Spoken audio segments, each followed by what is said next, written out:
That's a terrible, terrible accent. And I'm not saying I'm not going to do it again, so deal with it. The character of Ellen Aim was written as a 28-year-old woman. Gross says they wanted Daryl Hannah, but were unable to do a deal in time.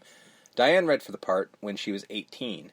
Hill was reluctant to cast her because he felt that she was too young for the role. Hill met Lane in New York City, and she auditioned for him in black leather pants, a black mesh top, and high-heeled boots. And after he lifted his jaw up off the floor... Yeah, exactly. He was surprised with her, quote, total commitment to selling herself as a rock and roll star. The actress had been in more than 10 films by the time. She described her character as the first glamorous role I ever had. Hill was so impressed with her work on the film that we wrote additional scenes for her during the shoot. Eyes back into his head. Yeah, and went, I'll give you anything you want. Do you want my house, or... Take my car, Miss Lane! Yeah. Because, she's a deal. Deal now. Yeah, I know. No argument there. Amy Madigan originally read for Reva Cody, Cody's sister, and told Hill and Silver that she wanted to play the role of McCoy, which she remembers was written to be played by an overweight male who was a good soldier and really needed a job. It could still be tough and strong and have a woman do it without rewriting the part. Hill liked the idea and cast her. Overweight guy who's a good soldier. Nope. Those two things don't go together. Nope. You can get fucking John Candy. Okay, in that alternate universe, I want that too. John Candy's McCoy. Yes. All right. James Remar's Tom Cody. Yeah, and John Candy's McCoy, and they're going after Paul McCartney, who's just been fucking there you go. taken by. But Willem Dafoe stays because it's still Willem Dafoe. Because Willem Dafoe, and you don't ever not have Willem Dafoe in a movie. Yeah. Willem Dafoe was recommended by director Catherine Bigelow. Gross later said he thought Dafoe may have been the best thing about the film. We'll get there. Production designer John Vallone and his team constructed an elevated train line on the backlot of Universal Studios and perfectly matched the ones in Chicago. Why not just go to Chicago? As mentioned, they tarped in the new street of Brownstone Street sets to double for the Richmond District setting, completely covering them so that the night scenes could be filmed during the day, at a cost of $1.2 million to construct. However, this presented unusual problems. The sound of the tarp flapping in the wind interfered with the actors' dialogue. Birds who had nested in the tarp provided their own noisy interruptions. Why not go to fucking Chicago? It would have cost less than $1 million, and you wouldn't have had this shit. They actually have to shoot off the birds. I'm sure they did. No, they actually... Oh, did they? They had shotguns on site. Oh, I believe it. I got the birds to scatter. Action! That doesn't surprise me. And then they rolled film. Still seems like an awful lot of extra work instead of just go to fucking Chicago. Yeah. Just saying. Yeah. Cinematographer Andrew Laszlo shot the film with very low light, giving the images a stark low-tech quality. No shit, this movie was dark as fuck. I did not like that. The Warriors kind of made sense. This one, in a world where, like, shit's neon all the time, should have been a little fucking brighter. Well, when you're shooting under a tarp. The lighting concept for the concert scenes was done by Mark Brickman, who also did concerts for Bruce Springsteen and Pink Floyd. I will say this, those were shot really well. Well, when you got a guy who shot for the boss. Exactly. And Pink Floyd, for that matter. Floyd. Walter Hill later said he felt humbled by the shoot. I thought I could handle things. I didn't know how to shoot music. Music had been important in my films. It was usually post-production. This was tough stuff to shoot. I just couldn't seem to work it out without just putting up multiple cameras and shooting an awful lot of film. I later realized I talked to people about this, and MGM in the old days, everybody was on contract and they would rehearse for weeks. We didn't get that. We would stage it and shoot it. We got the songs a lot of times just a few days before we would shoot, and we only get the final song. The structural advantage of the old studio system we didn't have. It made a very inefficient shoot. I don't think there was any other way to do it given the circumstances. Due to the choreography and setups in between takes of every scene, the climactic 4-minute showdown between Cody and Raven took a considerable amount of time to shoot. Perry estimated it as 4 weeks, saying, Willem and I shot that for 2 weeks, and then Walter shot it for another 2 weeks with the stunt guys. The whole scene was a Walter thing. He had to do something like that. It was a great fight. It was. But I looked at it and, well, I'll get to that later on. There's no point in adding more to this. The cast had a hard time adjusting to the making of this big Hollywood, quote-unquote, big Hollywood production since they were all very young. Rick Moranis was unhappy making this film, mainly because he wasn't allowed to improvise at all. Perry also said he had troubles with Rick Moranis, saying, "Rick drove me out of my mind." There's this whole wave of insult comedy. In the real world, if someone insults you a couple of times, you can smack them or punch them. You can't do that on a movie set. And these comedians walk around and they can say whatever they want. I'm just not that handy with that. Comedians are a special breed. They can antagonize you and say whatever they want. You can't do anything to stop them. But here's where he gets insulting, and I actually kind of get annoyed. He's this weird-looking little guy who couldn't get laid in a whorehouse with a fistful of 50s.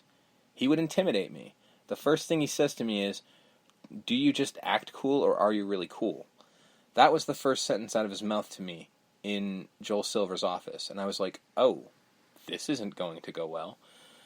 But he was one of Joel's dear friends, and he ended up making a bunch of movies for Disney. I just wasn't sharp. I just wasn't ready for that kind of crap. Well, here's the thing, right? You got this young guy, Michael Paré, who's, you know, he's in his early 20s here, right? So he's probably got some attitude, young punk. Yeah. And you have a seasoned comedian just come up to him and just bitch smack him verbally. Yeah, he's going to be like, "I've put people like you in lockers in high school. Yeah. Shut up, little man." But, I mean, first of all... So to you and me, I get it. Rick Moranis is a legend.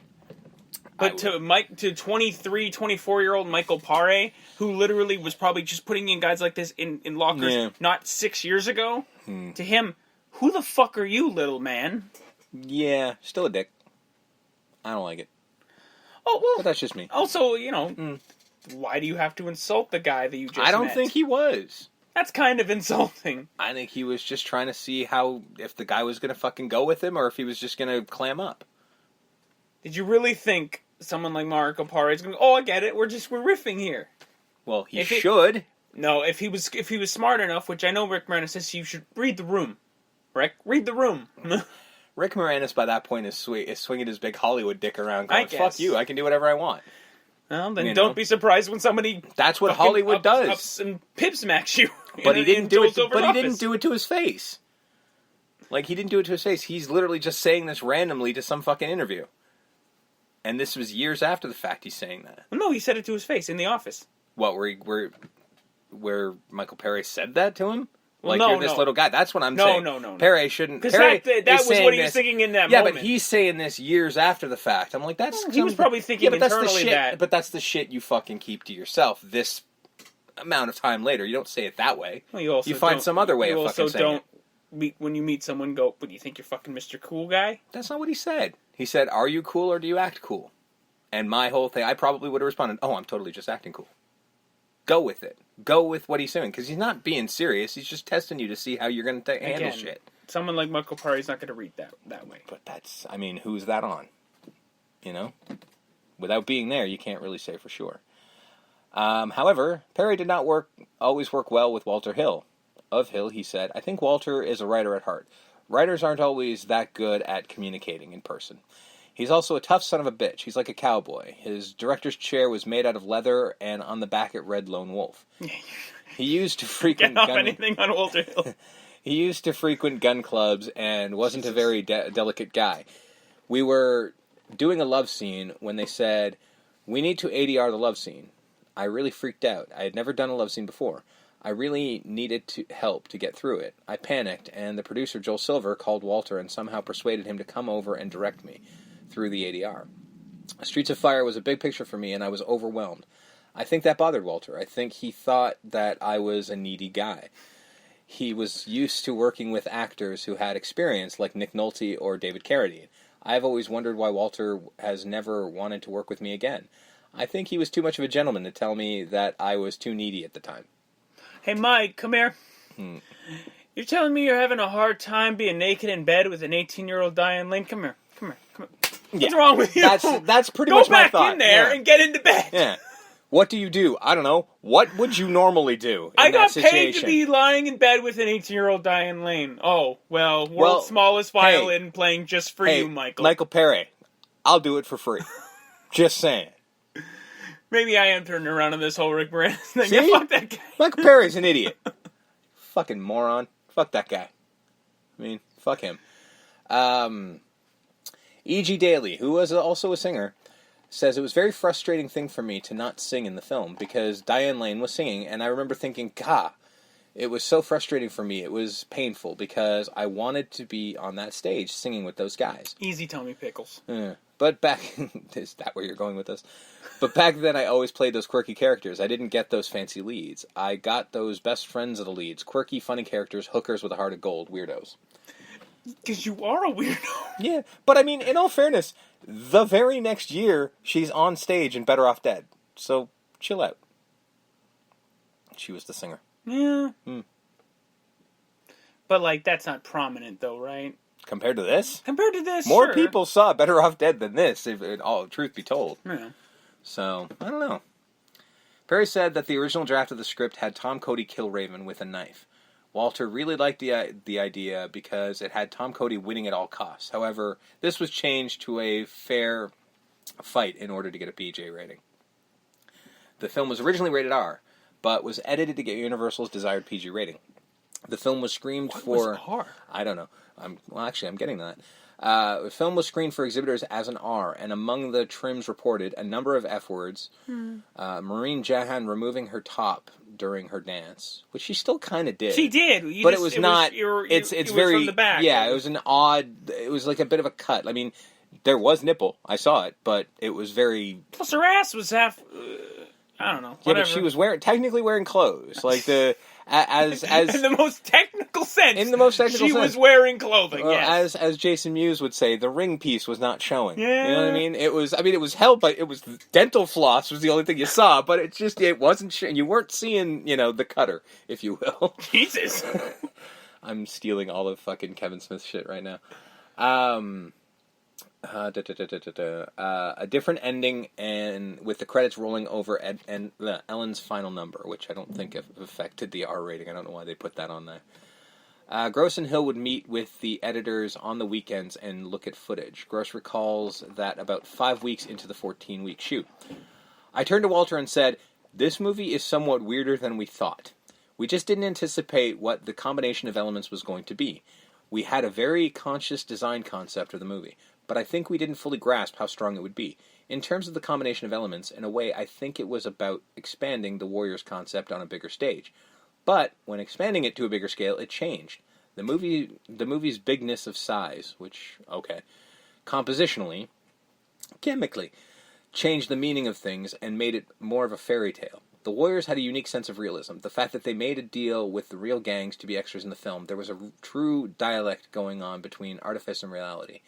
It's a very real-world film, in some respects. Well, yeah, you shot in actual New York City. Yeah, and this time you built fucking Chicago. But it's very artificial at the same time. We did that again, but we put emphasis on the artifice. We went further with that, perhaps, than we should have. I don't know. I can't put everything together about what didn't work, but the most damaging thing that we did is that we didn't have the right actor for Tom Cody. What? Maybe if we'd had Tom Fuck Cruise... you, Michael Paré. Yeah. Jesus. Maybe if we'd had Tom Cruise, we might have had a success, but our commitment to be stylized was thorough and conscious, and maybe too extreme for the mainstream audience. Yeah. Tom Cruise would not have made that better. You know what I mean? At least Michael Paré pulled off the folk tough guy. Like 3 feet tall Tom Cruise No. is not pulling that off. Sorry. However, Patrick Swayze. Oh fuck yeah! Oh, Put him on that. Put him on that. Put Patrick Swayze there, then we got ourselves a movie. That would have worked. That would have worked tons better. Yeah. Gross also wrote that there was a chance of something great, but early fundamental disappointment with key personnel, basically singling out Michael Paré, steeled all of us to face the Michael chance Paré that it might not turn out that way. I guess so. I mean, all the filmmakers are like, that movie would have been a million times better if we got literally anyone. A monkey would have been better than Michael Paré. See, that's the thing. I don't think he was all that bad. No. I just think the movie was batshit insane, and the main audience isn't going to go with that. Or maybe we're shitting on the guy because he was a bit fragile in the feelings, but a little bit, from an actual acting standpoint, he was fine for the weird-ass movie that they made. To come in and go fuck him and fuck everything about him... From a production standpoint, like, hey, man, because if you're reading this now and you're Michael Paré, you're like, I thought they liked me. Yeah. What the fuck?